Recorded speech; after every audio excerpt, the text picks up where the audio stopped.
The story of Herod the Great in the Bible. Herod the Great is one of the most remarkable and controversial rulers mentioned in the Bible. Although he was known throughout the ancient world for his extraordinary building projects, political skill, and great wealth, the scriptures remember him primarily as a king whose heart was consumed by fear, jealousy, and the desire to preserve his earthly throne at any cost. His story reminds us that earthly power can never overcome the eternal purpose of God. The Bible reveals that while kings rise and fall, the Lord alone establishes his everlasting kingdom. Herod was appointed king of Judea by the Roman authorities. He ruled during the years immediately before the birth of Jesus Christ.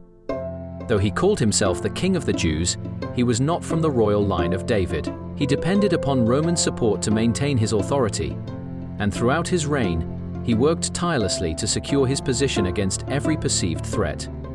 History and the Bible both acknowledge Herod as an ambitious builder. He expanded cities, constructed magnificent fortresses, strengthened military defenses, and undertook the massive renovation of the temple in Jerusalem. The temple became one of the wonders of the ancient world, admired for its beauty and grandeur. Yet despite these achievements, the Bible focuses our attention not on his buildings, but on the condition of his heart. Herod's greatest appearance in Scripture comes during the birth of Jesus Christ. The Gospel of Matthew tells us that wise men from the east arrived in Jerusalem seeking the newborn King of the Jews. They had seen his star and had come to worship him. Their question immediately troubled Herod because he interpreted it as a threat to his throne. Instead of rejoicing that God's promised Messiah had come into the world, Herod became deeply disturbed. His fear spread throughout Jerusalem because the people knew the king's reputation. Whenever Herod believed someone endangered his authority, he often responded with ruthless violence. Seeking information, Herod assembled the chief priests and the teachers of the law. He asked them where the Messiah would be born. They answered by quoting the prophet Micah, declaring that Bethlehem would be the birthplace of the promised ruler who would shepherd God's people Israel. Even though Herod now knew the prophecy, he had no intention of worshipping the Christ. Herod secretly summoned the wise men and carefully questioned them about the appearance of the star. He instructed them to travel to Bethlehem and search diligently for the child. Pretending to be humble, he told them to return and inform him so that he too might go and worship the child. His words sounded respectful, but his intentions were completely different. He desired not to honor the Messiah, but to destroy him. The wise men continued their journey, guided by the star until it stopped over the place where Jesus was. Filled with great joy, they entered the house, saw the young child with Mary his mother, and worshipped him. They presented gifts of gold, frankincense, and myrrh, recognizing the greatness of the one whom God had sent into the world. God protected his son from Herod's evil plan. The wise men were warned in a dream not to return to Herod, so they departed for their own country by another route. Likewise, Joseph received a divine warning in a dream to take Mary and Jesus into Egypt, because Herod intended to search for the child and kill him. Joseph immediately obeyed the Lord and departed by night, preserving the life of the young Messiah according to God's perfect plan. Herod soon realized that the wise men had not returned. Enraged, he ordered the slaughter of all the boys 2 years old and under in Bethlehem and its surrounding region, based on the time he had learned from the wise men.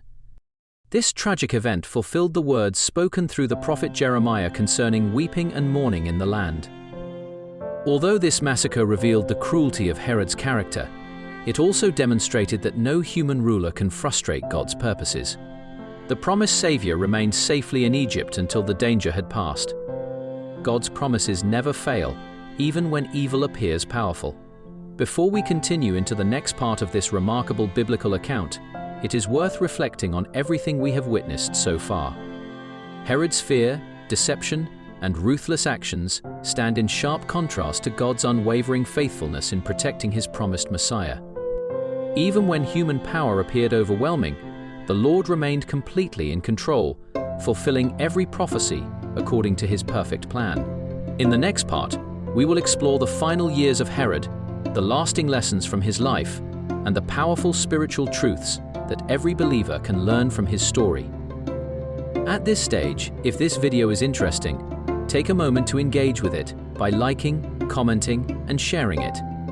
The account of Herod teaches us that outward success cannot replace inward righteousness. Herod possessed wealth beyond imagination, commanded powerful armies, and supervised magnificent construction projects. Yet none of these accomplishments brought him genuine peace.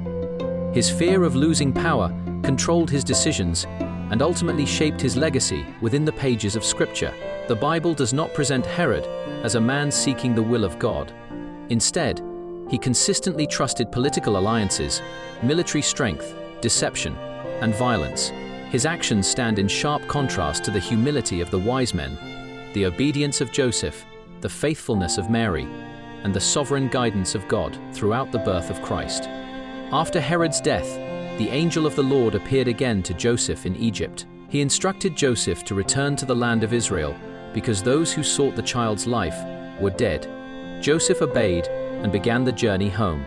However, learning that Archelaus, one of Herod's sons, ruled in Judea, Joseph was warned once more in a dream and settled instead in Galilee, in the town of Nazareth. Thus Jesus grew up according to the plan God had ordained long before his birth. Herod's death marked the end of one earthly kingdom, but it could not stop the advance of God's eternal kingdom. The child whom Herod feared would eventually proclaim the gospel, perform mighty works, die upon the cross for the sins of humanity, rise victoriously from the dead, and reign forever as King of Kings and Lord of Lords. For believers, Herod's story offers several important lessons. It reminds us that pride hardens the heart against God's truth. Jealousy blinds people to his wonderful works. Fear of losing earthly possessions can prevent individuals from recognizing eternal blessings. Herod had an opportunity to acknowledge the Messiah, yet he rejected the very one whom the prophets had foretold. His account also reveals the certainty of divine sovereignty. God protected his son exactly as he had promised. Every prophecy concerning the birth of Christ unfolded according to his perfect timetable. Neither political authority nor violent opposition could alter the plan of redemption established before the foundation of the world. As we reflect on Herod's life, we are challenged to examine our own hearts. Do we humbly submit to God's authority, or do we resist his will in pursuit of our own ambitions? The contrast between Herod and the faithful servants of God invites every believer to choose faith instead of fear, obedience instead of rebellion, and worship instead of pride. The Bible ultimately remembers Herod not because of his magnificent buildings or impressive political achievements, but because he opposed the coming of God's anointed king. His earthly throne disappeared, while the kingdom of Jesus Christ continues to grow throughout every generation.